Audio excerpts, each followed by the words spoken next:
Encuentre de nuevo con nosotros. Ministro, gracias. Gracias, muy buenos días, Azucena. Gracias por la invitación. Al contrario, gracias a usted. ¿Cómo está? Mal. Muchas gracias. Azucena, ¿y tú? Pues con incertidumbre. No sabemos qué puede pasar con esta reforma al Poder Judicial número 1 y esta iniciativa de supremacía que todo parece ser, va a votar a favor Morena y sus aliados, van a votar a favor Morena y sus aliados a partir de hoy.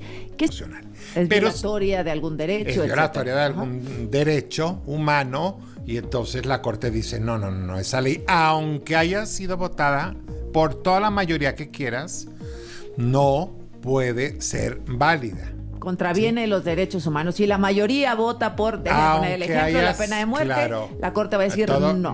Bueno. Fueron las 2/3 partes de senadores y diputados. 17 congresos, aunque se habla que algunos no tenían el quórum suficiente. Es correcto. Pero vamos a decir que estaban los 17 congresos. Aún con este procedimiento cumplido, si hay una violación a los derechos humanos que se plasma en la Constitución, teóricamente con esto la Corte no puede hacer nada, no puede defender a los ciudadanos. Exactamente. La Suprema Corte o dice toda mujer que interrumpa su embarazo, cualquiera que sea la causa, cadena perpetua. O dicen, como decía un candidato presidencial, de quien se sospeche que robó, vamos a cortarle las manos y entonces las 2/3.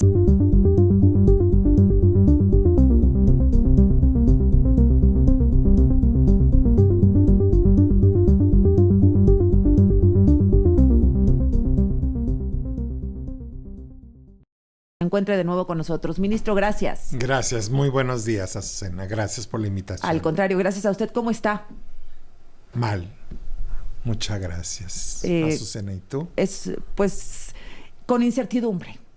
No sabemos qué puede pasar con esta reforma al Poder Judicial número 1 y esta iniciativa de supremacía que todo parece ser, va a votar a favor Morena y sus aliados, van a votar a favor Morena y sus aliados a partir de hoy. ¿Qué significa esto, ministro? Ayúdenos, por favor, a entender con la claridad que a usted le caracteriza. A ver, aquí ha habido un debate muy amplio en que si la Suprema Corte de Justicia, que es el Tribunal Constitucional, puede o no anular una reforma constitucional. Leyes, pues ya sabemos que sí, ¿no? Vía la acción de inconstitucionalidad o vía, esa es una vía, hay otra que es una controversia constitucional. Si puede la Corte decir, esta ley es contraria a la Constitución, por dos razones. O porque el procedimiento no se cumplió para llegar a esa ley, o porque de fondo, en su sustancia, es inconstitucional. Es violatoria de algún derecho. Es violatoria de algún derecho humano y entonces la Corte dice, no, esa ley, aunque haya sido votada por toda la mayoría que quieras, no puede ser válida. Contraviene los derechos humanos. Si la mayoría vota por, déjame poner el ejemplo de la pena de muerte, la Corte va a decir no. Bueno, la pregunta es, ¿puede hacer eso también cuando hay reformas a la Constitución? Lógicamente, los legisladores de la mayoría y algunos, incluso algunos miembros de la Corte, consideran que cuando es la Constitución, ese órgano revisor de la Constitución no tiene límites. No tiene límites. Cuando se modifica la Constitución, digamos, los requisitos que te da la propia Constitución para modificar un artículo de la Constitución es las 2/3 partes de cada una de las cámaras y la mayoría de las legislaturas estatales tienen que aprobarlas. O sea, hay todo un procedimiento, ¿sí?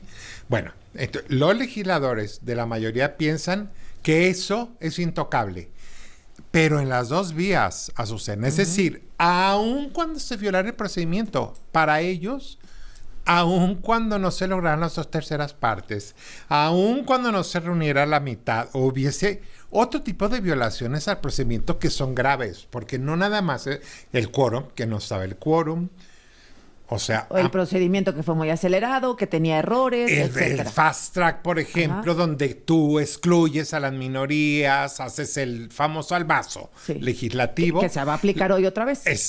Por ejemplo, entonces, en esos casos, ellos piensan que tampoco. La Corte, o sea, no hay poder humano que pueda detener una reforma constitucional, tanto en el procedimiento, lo cual, pues Azucena, me parece que es totalmente irracional. Entonces, si no se logran las 2/3 partes, ya el Tribunal Constitucional no puede decir nada. Ahora, digamos, vamos a suponer que no fue el caso, pero vamos a suponer que en la reforma al Poder Judicial sí se dieron las 2/3 partes de senadores y diputados.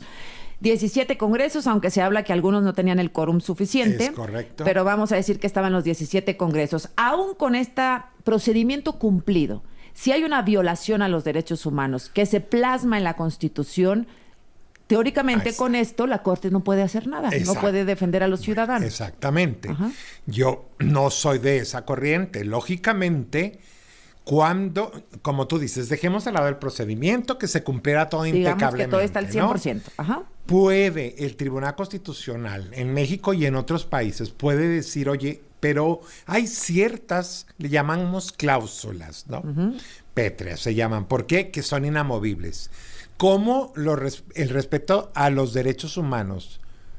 Si con toda la legitimidad de esa mayoría, hace una reforma, vámonos al extremo porque eso nos ayuda a entender. Vamos a suponer que esta mayoría, con toda la legitimidad de las 2/3 partes y todo, restablece la tortura como en México, ¿sí? O dice esta va a ser una monarquía, ya no va a ser un régimen republicano, o he dado yo el ejemplo en el Pleno, en la Suprema Corte, o dice toda mujer que interrumpa su embarazo, cualquiera que sea la causa, cadena perpetua. O dicen, como decía un candidato presidencial, de quien se sospeche que robó, vamos a cortarle las manos. Y entonces las 2/3 partes del Congreso dicen sí a cortar manos, y los 17 congresos dicen sí, vamos a cortar manos, y se sube a la Constitución.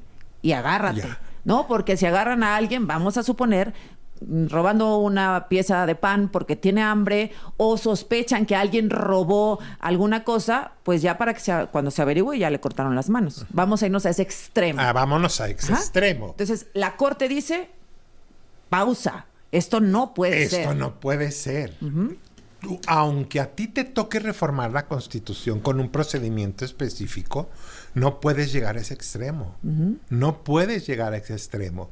Porque entonces, bajo el argumento de tengo las mayorías suficientes para hacerlo, bueno, esas mayorías esa representación de esas mayorías, pero no siempre respetan derechos humanos. Sí, lo popular no siempre respeta los derechos humanos. Claro que no. Porque sabemos que si le preguntamos a la mayoría de las personas en un país tan lastimado como están a favor de la pena de muerte, están a favor de la prisión preventiva, están a favor de etcétera, etcétera, porque estamos muy lastimados. Pero esto no nos vuelve más civilizados, nos vuelve más bárbaros, nos avanzamos menos como sociedad. Así es. Entonces, de eso se trata este debate, por eso es muy importante. Y otra vez vamos al fast track, para intentar que la Suprema Corte de Justicia, ahora que han llegado impugnaciones, tanto vía juicio de amparo como controversias y acciones de inconstitucionalidad, no pueda nunca revisar la Constitución, una reforma constitucional, en ningún caso, ni por procedimiento, que por procedimiento ya se me hace una exageración. Digamos que no pudiera el tribunal, por favor. Sí, tuvimos las 2/3 partes, pero solo 16 congresos, pero no importaba. No importa, y no puedes tocarla. Oye, eso ni siquiera es Constitución todavía, ¿no? Pero de fondo también es importantísimo el debate, porque eso estaríamos nosotros reconociendo que ese poder no tiene límites, no hay límites. Y con todo respeto, en un régimen democrático y republicano, claro que debe de haber limitaciones aún para eso. Ahora, déjenme